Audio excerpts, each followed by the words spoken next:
So, unfair charges levied on buyers of new build houses could be banned in England under a proposed new crackdown. Well, leaseholds on new build houses would be outlawed, while ground rents could be dramatically reduced under government plans subject to public consultation.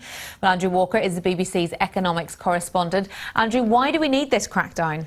Well, this is something that the Communities and Local Government Secretary, Sajid Javid, calls a great scandal of the housing market, whereby people buying new homes may buy them on a leasehold basis and have to pay ground rent, which can, in some cases, escalate dramatically. And he's written about this in, at times, quite colourful terms in today's Times.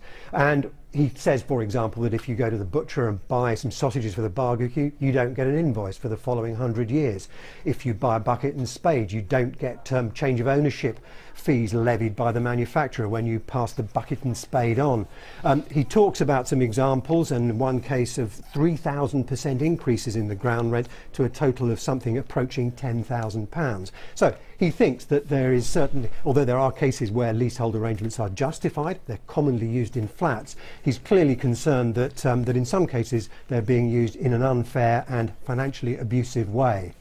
So aside from making comparisons with sausages and buckets and spades, what's the government actually proposing to do, Andrew? Well, we've got a consultation paper, and one of the things that Mr Javid says, that if house builders aren't prepared to step off the gravy train, he's prepared to derail it.